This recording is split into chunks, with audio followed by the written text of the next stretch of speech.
somehow, some way, Captain Sunny Waffles, I just had a good game with like really good teammates. And what was really interesting was how we all was our early game, how we worked together. It's just like something crazy to say with Sableye 2 EVs. Alright, so I wasn't watching my lane here. I didn't really know where to go, but I saw EXP share Pikachu, so I thought, you know what? I'm gonna hurry up and get my 5. That was my plan here, to hurry up and get my 5. Then I look at my jungle. And it's very interesting what they're doing here. Because it's like, oh, well, he's EXP share. I think they're a duo queue, maybe. You know, him and the Sableye are the ads. But I start getting chased by this Lapras. I don't die, thank God. I just chase him down to the bottom path.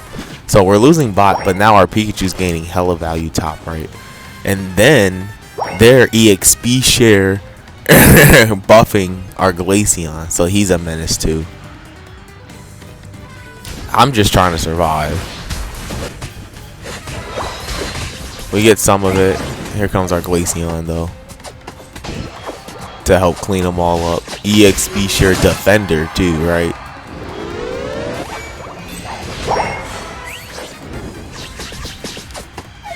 I didn't get to see any of this because I died distracting the team so they can level up really fast.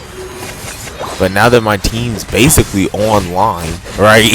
1 minute in the game, now we start dominating bot, and they can't even approach us. They haven't evolved. They're both gapped at 4.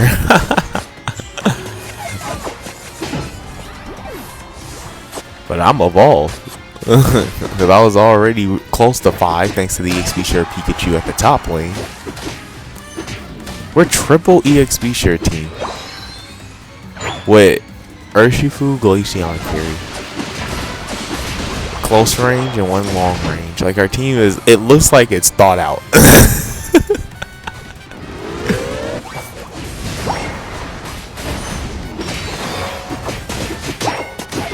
From here we play mostly bot lane because, and my thinking was, we actually want top lane to go down because we win bot lane no matter what here, right?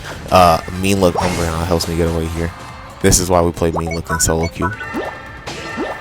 But I want top lane to go down because then we'll get enough farm to sustain us for the rest of the game if we lose the first goal, and they won't quit because they think they have a chance.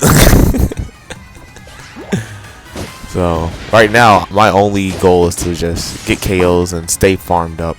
He's level 7. I like this. I outplay this Inteleon here. My team leaves, but I want their farm, right? And I'm like, oh, leave. Well, I knew he was gonna leave, right?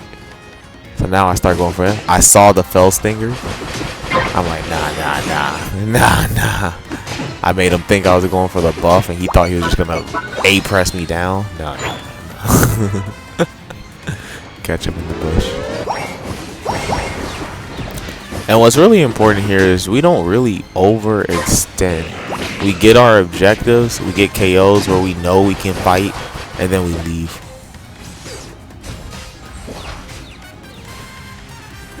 What are these guys doing to him? And like I said, we want this to go down. Our Pikachu is holding it, slowing it down. That's fine. All completely fine. Now I'm immediately farming these.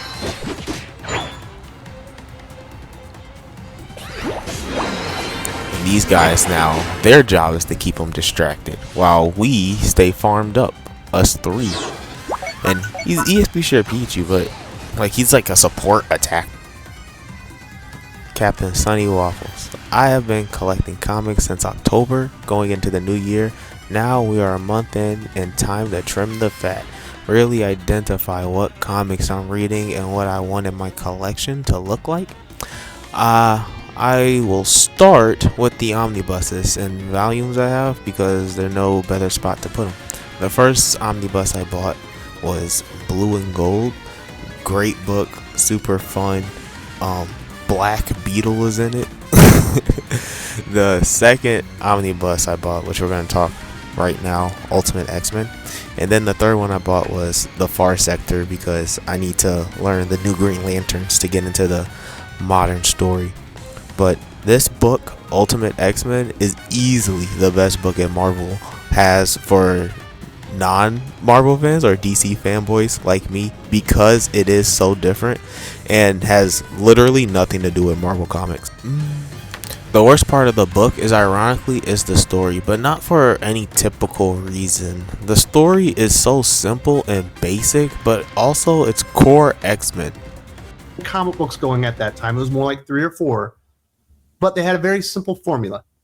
You had evil mutants out there that were threatening humanity, wanting to take things over, so humans feared and hated them. And then you had a small band of good mutants, the X-Men, who, despite that fear and hatred, went out there and protected humanity from those very evil mutants. Now, sometimes you would have humans in there and stuff like that, but for the most part, that was the secret sauce that really made the X-Men work and really brought it to the apex of success within the comic book industry, and why it's an amazing movie franchise. You can still do cartoons, video games, all that stuff, because there is a very simple built-in formula to that. And Marvel have thrown every single bit of that formula out the window. And everyone in the Marvel 616 should hate and fear Marvel's X-Men. They are essentially the bad guys. If you want X-Men the way X-Men fans describe it, the golden years of X-Men, which I think is all trash, it's this book. And I don't subscribe to DEI or racism or ungodly things, but the only real change that could be considered a criticism was making the X-Men a group of girls. But it's not emphasized at all or really part of the plot. It's just that's what it is, which makes it a real story and a joy to read. It's only 6 issues, so I'm still fresh into the story. So you think how much, I say so a lot, how much can you really comment on the story, right? As far as I know, from what I understand, people talking about it, the story is still the same today, like a year later, and they're at least 6 more issues in. I think they're on issue 13. And leave it at that. Don't try to appeal to people who, anybody who's buying this book to this point knows what they're getting. Yeah. You either like it or you don't. And you're probably locked in if you're still purchasing this. For me, though, I like I said, I didn't hate it. I enjoyed it. I was shocked that to this point, what's happening is still what's happening. Yeah, it's still that kid with the shadow powers and his thing and big mystery on what this whole world is. Yeah, it's still happening. But like I said, the plot is super slow and boring to a point. Just describing the plot is boring because it's X-Men. But the book isn't boring. It's just basic and it looks good. And Peach Momoko uses watercolors to give this unique universal feel for X-Men, which is it's in a different universe, but it's also supposed to be tied to other books too, which there's one piece of dialogue that I found which might tie it to the rest of the Ultimate Invade, which came out a week ago.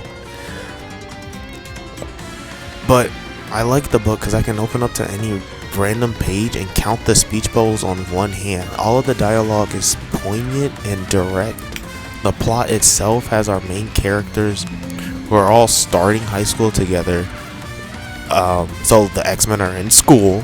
Through a mix of trauma and puberty, they learn their own mutant abilities, which is actual Marvel canon, and they uncover this cult of evil mutants. In any other series or main universe, they would be considered a brotherhood, which is more Marvel canon.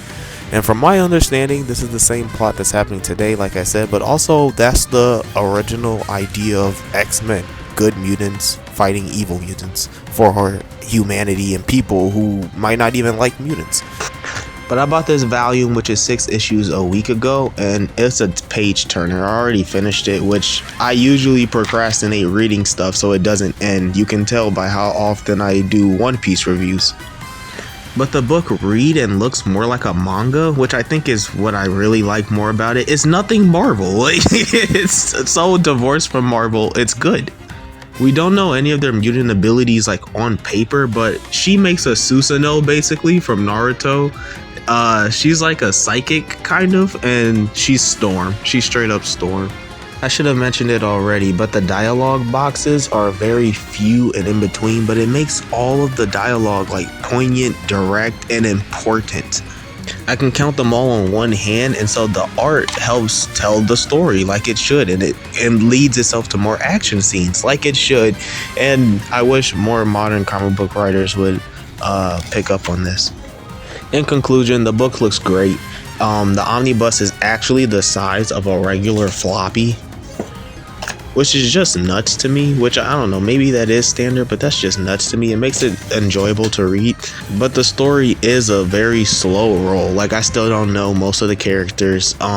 We barely know the 3 main X-Men, so I think I'm gonna stick to only volumes of this and buy all the volumes as it comes out, because I actually do want to know the story. And honestly, it probably is the best story being told by the Ultimate line, except for Spider-Man, unless you're a Spider-Man fan. If you're a Spider-Man fan, Ultimate Spider-Man beats everything out the water, but this is great, I'm not gonna lie. So in conclusion, that's all I have for you today on Ultimate X-Men. I'm rating it about a 7.5. Really fun read, not deep story. Dude, how's Antillion on that, Tinky? Extremely X-Men, as far as I know about X-Men. I didn't read X-Men growing up. I never liked X-Men now, but this X-Men book is perfectly fine and kind of fun because it has nothing to do with Marvel. Great art by Peach Momoko and a decent story that's actually in Marvel canon without referencing Marvel. If you want more of me, please check out Twitch or YouTube. I'm probably live streaming on there, and more videos to come.